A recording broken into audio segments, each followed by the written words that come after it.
Olá, hoje estamos aqui no SOCESP-Cast para falar sobre check-up cardiológico. Eu sou Luciana Janot, cardiologista, doutora em Ciências pela Universidade de São Paulo e médica referência do Centro de Reabilitação e Medicina Esportiva do Hospital Israelita Albert Einstein. Para bater esse papo comigo, está aqui ao meu lado a doutora Daniela Agostinho e doutora Valéria Machado. Olá, tudo bem, Lu? Vamos conversar super sobre esse tema que é tão gostoso, né? A gente adora falar de coração e acho que aqui com 3 áreas tão bacanas, né? A medicina junto com o exercício físico, o profissional de educação física e a Valéria aqui em conjunto com a gente, reforçando a importância da nutrição, né? É sempre um prazer, né? Agradecer a SOCESP por esse convite. É uma honra estar aqui com vocês para que a gente possa bater esse papo tão bacana. Muito bom, meninas. Um prazer enorme mesmo. E falar desse tema, eu costumo dizer que check-up, muita gente encara o check-up como algo exagerado. Será que eu realmente preciso ficar fazendo check-up todo ano? Como funciona um check-up? São exames já pré-estabelecidos ou não? Mas eu costumo entender o check-up muitas vezes como uma oportunidade da gente tirar a fotografia daquele paciente, mas não deixar de conhecer todo o histórico dele, porque eu acho que conhecer o nosso paciente no momento do check-up é muito importante, saber os seus valores, saber o que interessa a ele, qual é a disposição dele para mudança, é de extrema importância. E nesse sentido, eu acho que a gente pode bater esse papo falando sobre isso. Como é que funciona para o médico e como é que funciona para vocês quando a gente encaminha para vocês. Então, eu tenho o hábito, quando eu recebo um paciente para um check-up, de conversar muito com ele sobre os hábitos. Hábitos tanto de atividade física como da parte nutricional. E quando eu identifico a necessidade de mudanças, eu muitas vezes trabalho em parceria com essas áreas. E aí eu queria ouvir de vocês, como é quando vocês recebem esse paciente, como é que vocês trabalham essa possibilidade de mudança quando o cardiologista faz esse encaminhamento. Dani. Então vamos lá. Eu acho que o check-up ajuda muito a gente nesse ponto inicial, né? Nesse start para começar, para traçar metas, para traçar um plano de trabalho, de atuação, né? Dentro, né? Desse que vai ser um aluno, né? Então acho que o check-up vai trazer de fato essas informações, né? Da onde eu tô partindo até onde a gente pode chegar, pensando num plano e pensando nas mudanças. Então, supomos que vem com um colesterol aumentado. Então, como que eu posso, junto com o exercício, né, atuar de uma forma melhor para a gente poder melhorar esse colesterol desse aluno, desse paciente? Então, acho que o check-up traz essas informações para a gente ter esse pontapé inicial, para, né, a gente ter dados iniciais para a gente poder traçar as metas, né? E quando ele chega, a partir de uma avaliação, a gente vai saber e vai conseguir medir exatamente até onde a gente pode chegar com ele, até pensando na intensidade do treinamento que vai ser proposto, ou até eu preciso começar com o quê? Com essa pessoa, com esse aluno. Porque muita gente chega extremamente sedentário. Então não adianta eu falar, vamos fazer o treino lindo, maravilhoso, intervalado com tudo. Não, ele precisa começar às vezes com 5 minutinhos diário, passar para 10 minutos, né? A gente precisa começar a dar aqueles pequenos passos até a gente conseguir chegar num modelo ideal. Então, acho que o check-up traz para a gente muita informação importante para esse início, né? Então, qual é a condição dessa pessoa que está chegando para mim hoje e aonde a gente vai querer chegar. Então, traçar esse plano para essa pessoa, eu acho que o check-up é bem bacana, é bem importante para dar esse pontapé inicial. Perfeito, Valéria, e você? Eu acho que a nutrição ela não é diferente nesse cenário, né? E eu gosto quando você fala que é uma foto ali do paciente, porque é uma foto onde nós vamos olhar para aquele cenário e vamos falar onde esse paciente está.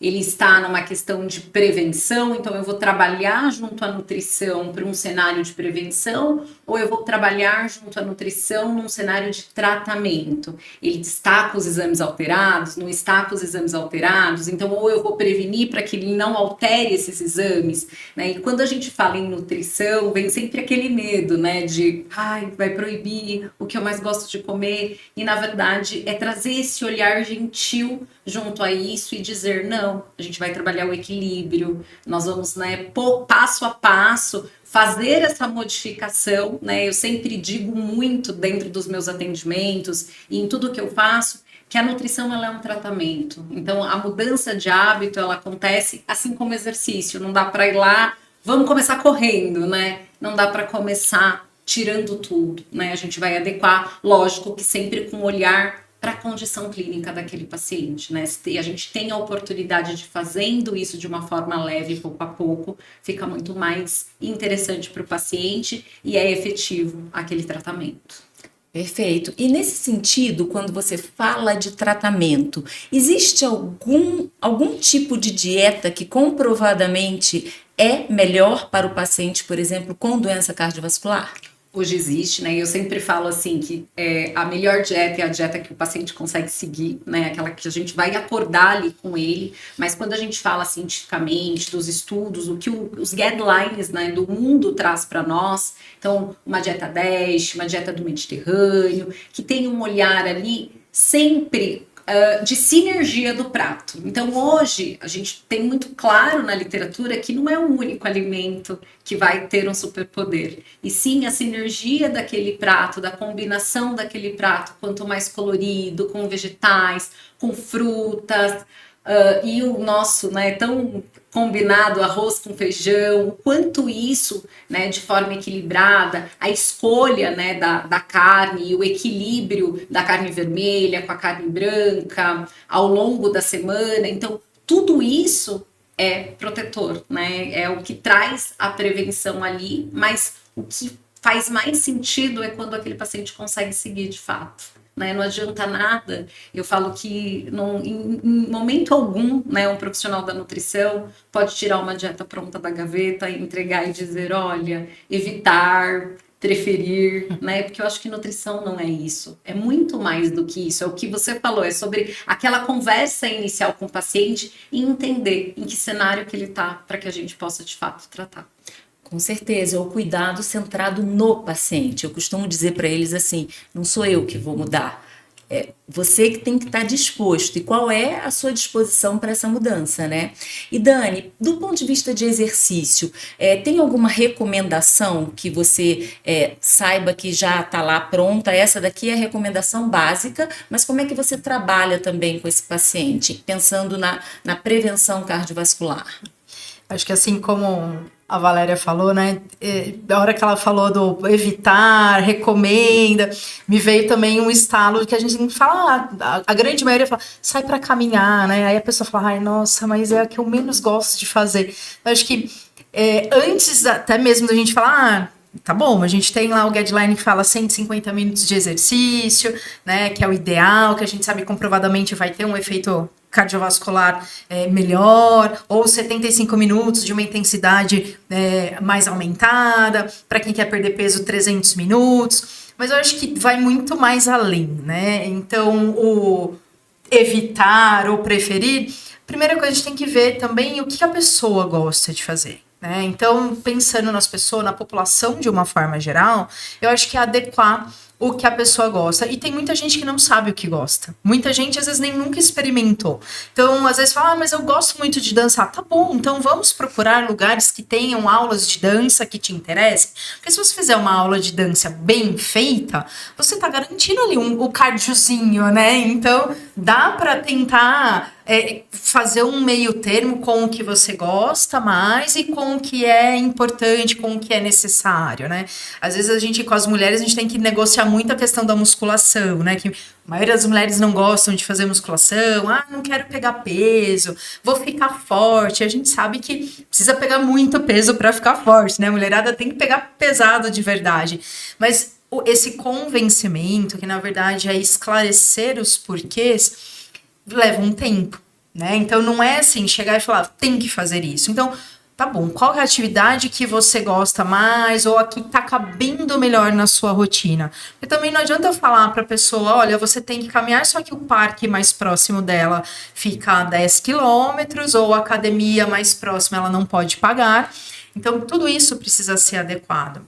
Então, às vezes, recomendar que ela comece com pequenas mudanças no dia a dia é o ponto inicial. Então, aquela velha história de trocar o elevador pela escada, sair para passear com o cachorro. Ah, então hoje tá passeando 3 quarteirões, aumenta mais um, depois aumenta mais um, que isso já vai surtindo algum efeito, né? Ah, ando de transporte público, evita, pego 2 ônibus, dá para deixar de pegar um e fazer um trajeto maior caminhando. Então, isso a gente sabe que já faz muita diferença no dia a dia, porque você põe às vezes uma pitadinha de manhã, uma pitadinha no período da tarde, que é o ir e voltar, isso já muda muito quando a gente sai de um estado sedentário, né? Aí depois a pessoa às vezes vai pegando gosto, vai gostando e vai aprimorando. Hoje a gente sabe que fazer exercício em casa também está trazendo muito resultado. Então, às vezes, seguir ali uma aula que seja pré-montada, mas que vai estimular a fazer um agachamento, fazer uma panturrilha, fortalecer um pouco o corpo, isso já vai ajudar bastante, né? Eu acho que também a gente tem sempre que ponderar quem e para quem a gente está fazendo a orientação, porque quando a gente pensa em população de uma forma geral, quando a gente pensa no nosso SUS, a gente tem que tentar esmiuçar e trazer o máximo de possibilidades possível dentro do que essa pessoa pode. E lógico, quem tem um poder aquisitivo um pouquinho maior, diferenciado, é lógico, a gente vai tentar lapidar cada vez mais. Pode fazer numa academia? Ótimo. Pode fazer com um grupo de corrida? Ótimo. Pode fazer na academia linda, maravilhosa? Melhor ainda, mas levar essa informação e trazer essa mudança através do exercício físico é fundamental e para todo mundo. E a receita é começar de pouquinho em pouquinho e com o que a pessoa gosta mais, para tentar, sim, chegar lá no nosso ideal, nos 150 minutos, nos 300 minutos, quando a pessoa precisa, né, ter uma perda de peso maior, ter um fortalecimento muscular que é super importante, e não esquecer, quando a gente fala de idoso, né, trabalhar equilíbrio, coordenação, entre outras coisas. Então, esse conjuntão, né, é lindo, né? Mas se a gente conseguir alcançando um pouquinho de cada vez para chegar nesse ideal, eu acho que é o nosso principal objetivo, né? Você falou um ponto que eu sempre também gosto de falar, é o resgate, né? Resgatar do que você gosta. Às vezes o paciente, ele esqueceu. O que ele gostava de fazer? Às vezes tem uns que falam para mim, eu não gosto de nada. Eu falei, então a gente está na prescrição. Vai ter que pelo menos fazer alguma coisa como prescrição como se fosse aqui, ó, sua receitinha tá aqui, exercício físico. Mas eu tento sempre resgatar com eles, porque muitas vezes é isso que você falou, ele até adormeceu isso, né, do que ele gosta, é uma dança, ele pensa no exercício naquela coisa da academia, que não obrigatoriamente precisa ser. Exatamente. E uma outra coisa que você comentou e que eu costumo falar muito para os meus pacientes são os snacks exercises, que hoje em dia se fala muito, a gente tem muito home office, então eu falo para eles, tá bom, não dá para começar, então vamos negociar, a cada hora você vai levantar e você vai fazer 1 minuto de exercício que pode ser da panturrilha, a gente vai começar a quebrar o comportamento sedentário, porque a gente fala muito de exercício físico e a gente esquece de falar da importância do comportamento sedentário ser também quebrado, né? Então eu costumo falar muito, então foram 2 coisas que você trouxe na sua fala que eu tento praticar no meu consultório. E Valéria, me conta uma coisa, não é incomum o paciente chegar assim, doutora, já estou aqui, ó, com ômega 3, com enzima Q10 e uma série de suplementos. E a gente sabe das controvérsias que tiveram recentemente em relação ao ômega 3. Com enzima Q10, para gente que trabalha com exercício, o paciente que usa estatina, todos eles querem usar. Tá, ok, mas conta pra gente, como estão as evidências hoje em dia? Pode, não pode? Como é que você enxerga o suplemento, principalmente para aquele paciente que faz atividade física e exercício físico, até de mais alta intensidade também? É aquela briga todos os dias, né? A briga com as informações que eles, né, acabam alimentando delas por aí e de forma inadequada. A gente não tem evidência científica. Hoje, o uso de ômega 3, nós temos aí como nível de evidência mais quando o paciente tem uma hipertri, né? Então, é mais para essa questão. Fora isso, não encontramos evidência científica em nada dentro da cardiologia. E a coenzima Q10 nós também não temos evidência científica. Então, isso eu falo que é uma situação sempre delicada, né? Porque ele já chega com isso no nosso consultório, já comprei, né? E aí você precisa ali, com um jeitinho, falar, olha, dentro da cardiologia, nós não temos evidência científica. Então, vamos levar...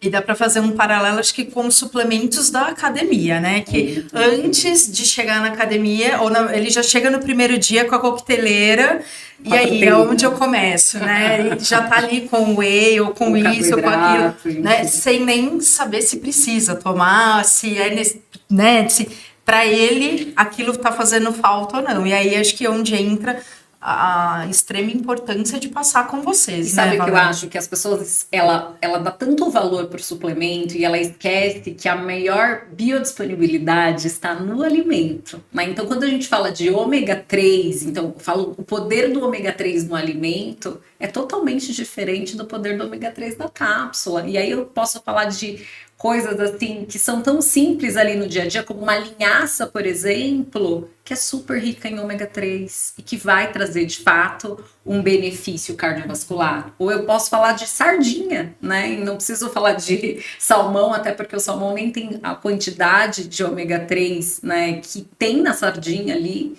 Então eu posso falar de alimentos tão simples e que podem trazer tantos benefícios para a saúde. Então eu acho que a gente esquece de fato do alimento e fica dando muita importância para suplemento. Eu tenho uma cunhada que ela trabalha num laboratório de análises físico-químicas. E esse laboratório ele só recebe ou da Anvisa ou da indústria para análise. E ela falou para mim outro dia que ela fica abismada do tanto de vitamina que chega ali e quando eles vão fazer as análises, o tanto de metal pesado que tem nisso, o tanto de ômega 3 oxidado, né, dependendo da forma de armazenamento. Então, assim, às vezes o suplemento ele pode ser algo tão perigoso e é só um suplemento. Né? Então, a gente precisa ter essa atenção.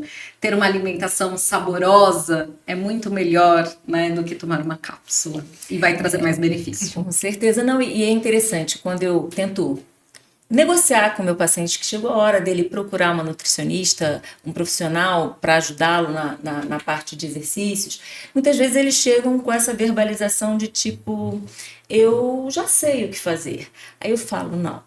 Vamos fazer o seguinte, ela vai te dar cada dica boa e você aqui em poucos segundos falou dicas super importantes que eles não têm ideia de como eles podem aproveitar a consulta com o nutricionista, né? E eu tento convencê-lo nessa linha de que, olha, existem dicas que elas estão por dentro que a gente não tá, o médico não tá, você não tá, então vai que você vai tirar proveito. E geralmente dá certo. Mas essa fala é de praxe, que pra gente eles, então, olha, eu cheguei aqui, eu já sei o que você vai falar, e aí a gente observa ali e fala, será que sabe mesmo? E aí você começa a dar dicas, às vezes, de um rótulo, de como ter um olhar para aquilo que a pessoa fala, não acredito. E é num simples detalhe que vai fazer toda a diferença ali para a saúde cardiovascular, enfim, para a vida toda do paciente. Então, a nutrição, ela é algo que precisa ser cada vez mais acolhedor e que o paciente precisa entender que não é o lugar da bronca, né? É o lugar para equilibrar ali o que ele faz no dia a dia dele. Com certeza. Dani, tem alguma coisa que a gente pode também passar de conselho aqui para os nossos ouvintes em relação a o que preocupa quando esse paciente está fazendo exercício, o que deve preocupar quando esse paciente está fazendo exercício físico, de que alguma coisa pode estar fora do eixo e que ele precisa procurar ajuda? Tem algo que a gente pode dar de dica? A gente sempre comenta que alguns sintomas são importantes, né? Então, tá fazendo uma caminhada, tá na academia, dançando, seja fazendo um esporte, e aí não se sentiu bem, quer dizer, saiu daquele equilíbrio. Então, eu tive uma tontura, eu senti que fiquei, parece que minha pressão caiu. né, a vista ficou turva, ou senti uma palpitação. Então, qualquer coisa que fuja ali do normal, do que a gente considera normal, eu acho que precisa ligar o alerta, né? E tomar cuidado para não falar, é só minha pressão que caiu porque tá calor, né? Não. Ó, caiu, preste atenção, tenta ver, tá bem hidratado, se alimentou bem, tá tudo muito certinho. Tá, opa, então realmente pode ser um sinal de alerta para a questão do exercício. Estava fazendo um exercício muito extenuante, numa intensidade muito alta, também é uma coisa para pensar. E lógico, se acontecer pela segunda vez, não dá para ter dúvidas que precisa procurar um médico. Precisa fazer uma avaliação para saber exatamente se aquilo é algo físico, realmente tá ali, sei lá, tá tendo uma arritmia, por exemplo, né, no caso de uma palpitação, se a pressão tá caindo muito. Então, precisa realmente ficar atento ao que a gente chama de sinais e sintomas, né? Então, tá tendo alguns sinais que não tá dentro do que é o normal, tá sentindo coisas diferentes, tem sim que ligar o alerta e procurar um médico para resolver, para saber o porquê, da onde que tá vindo tudo isso. Normalmente, nos exercícios leve a moderado de intensidade, talvez pouco provável que aconteça algo diferente. Se a pessoa tiver cuidado com a questão, né, da temperatura, hoje a gente, por exemplo, a gente está tendo dias extremamente quentes, né? Então tomar cuidado com os exercícios ao ar livre, por exemplo, tentar escolher muito comecinho da manhã e bem o finalzinho da tarde / noite, que é a hora que a temperatura está um pouco mais amena, é o melhor, né? Então, tudo isso a gente sabe que tem implicâncias, né? A gente tá acabando de vir num carnaval, às vezes fez uma alimentação totalmente desregrada, e aí, já quero voltar para a intensidade do exercício que eu estava acostumado. Isso pode trazer alguma consequência ali nos primeiros dias, então sempre voltar com uma intensidade um pouquinho mais leve, pelo menos uma semana, depois retoma. Então, tudo que sai fora do normal precisa ter um alerta, precisa ter cuidado. E se manter sinais e sintomas diferentes, tem que procurar ajuda. Com certeza, eu sempre gosto de dizer que exercício físico é uma polipílula, mas ele é um estressor fisiológico. E a gente tem que ter alguns cuidados quando a gente executa, né? Para pessoas muito treinadas, que estão acostumadas a ter cansaço, a ter dor, faz parte, né, de quem faz muito treinamento físico. É se atentar a detalhes, né? E é isso, não ficar, se isso está perpetuando, não achar que isso é normal, é do exercício só, e tentar procurar ajuda, né? Valéria, um tema que eu vejo muito no consultório, as pessoas não gostam de beber água, né? E agora a Dani falou do calor.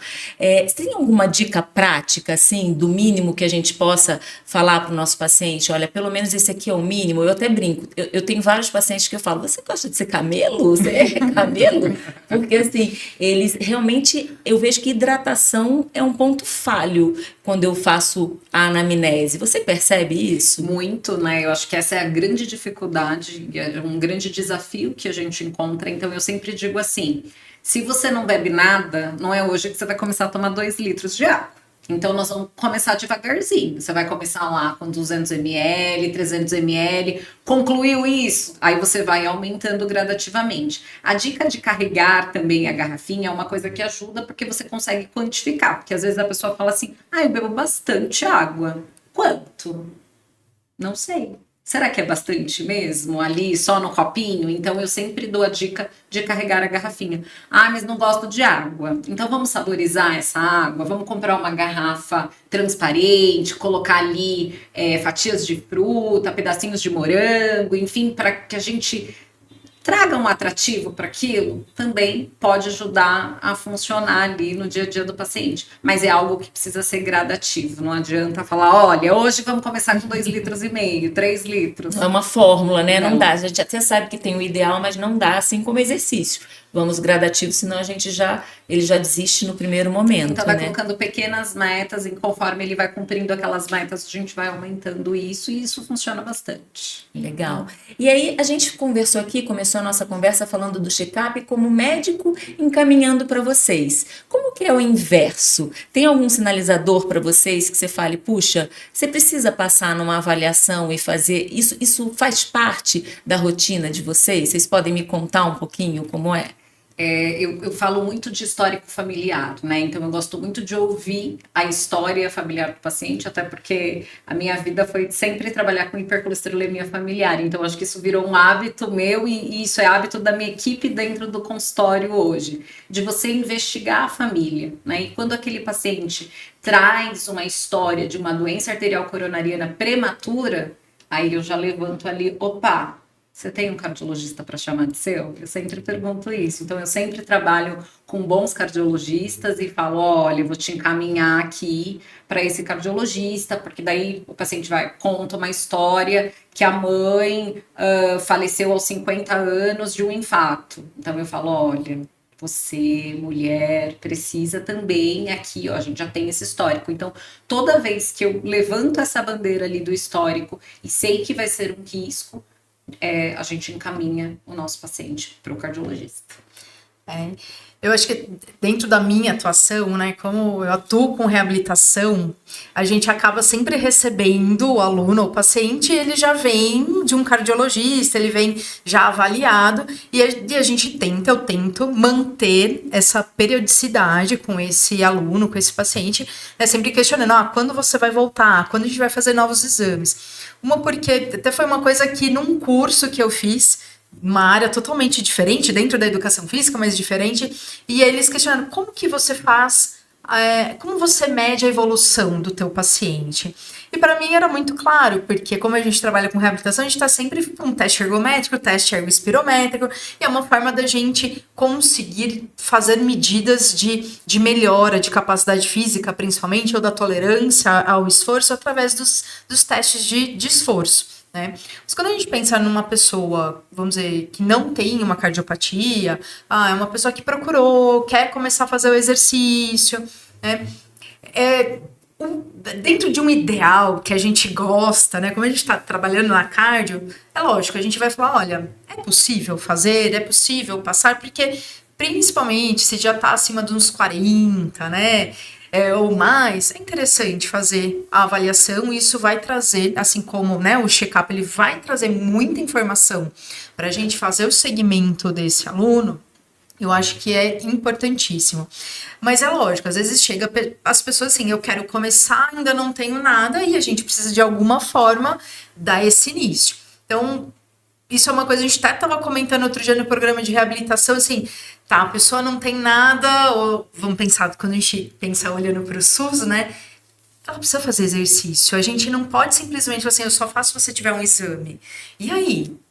Não vou proporcionar, às vezes, uma melhora, um começo para essa pessoa, porque eu vou ficar esperando um exame. Então, às vezes a gente vai prescrever um exercício mais leve, anotando os sinais e sintomas, aconteceu, interrompe a atividade, mas é super importante a gente ter esse encaminhamento. Então, sempre dentro do possível, a gente vai encaminhar. E lógico, se a pessoa já chegar falando, olha, eu tenho uma hipertensão, eu tenho um comportamento de colesterol aumentado na família, ou alguém já teve alguma morte muito prematura, inevitável. A gente pode até começar o exercício e falar, mas vamos combinar um tempo, então, em 3 ou 4 meses você precisa passar, vamos ter um planejamento, porque precisa ser avaliado, né? Quando tem uma possibilidade de alguma doença, ou desenvolvimento de alguma doença, eu acho que é super importante e cabe a nós também, profissionais da saúde na parte multi, a gente fazer esse encaminhamento para vocês também. Acho que tem que ter esse olhar.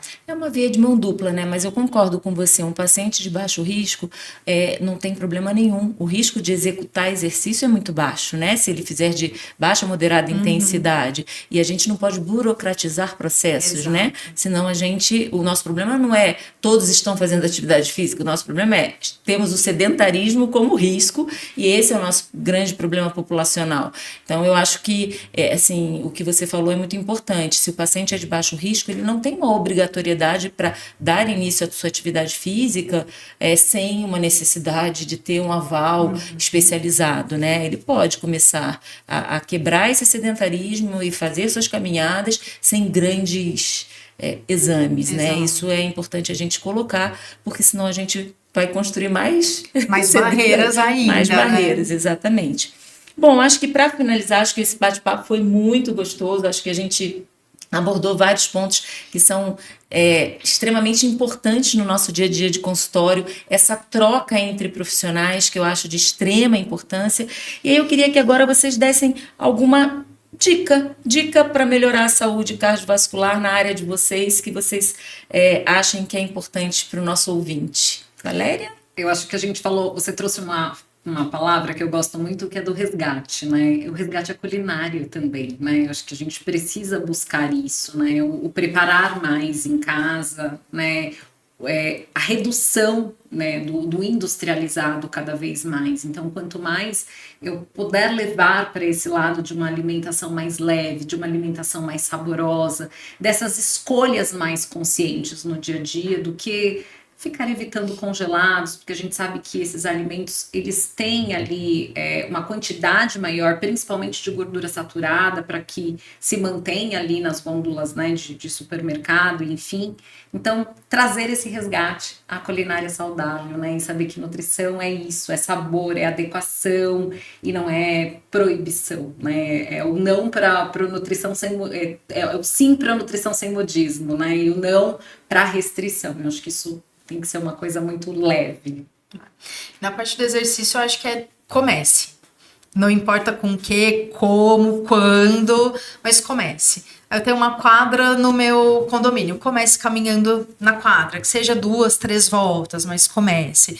Ah, eu consigo ir para o parque, vá para o parque. Ah, eu adoro academia, vá para academia. Quero fazer dança, procure um lugar que tenha dança. Gosto do esporte, procure algum lugar para fazer o esporte. Então, comece o quanto antes e de preferência com alguma coisa que você goste, porque para você manter a cadência, quanto mais você gosta da coisa, mais fácil você vai conseguir manter. E acho que vale a pena ressaltar uma questão que é: incentivem as crianças, né? Porque a gente trabalha muito com adulto, fala muito do adulto, mas as nossas crianças estão cada vez mais sedentárias, desenvolvendo hoje doença cardiovascular, aí crianças hipertensas, com colesterol aumentado, e muitas vezes porque estão extremamente sedentárias, né? Então, incentivem também as crianças a fazerem alguma coisa, algum esporte. E criança é do movimento, né? Criança anda de bicicleta, brinca no play, quer brincar de pega-pega. Então,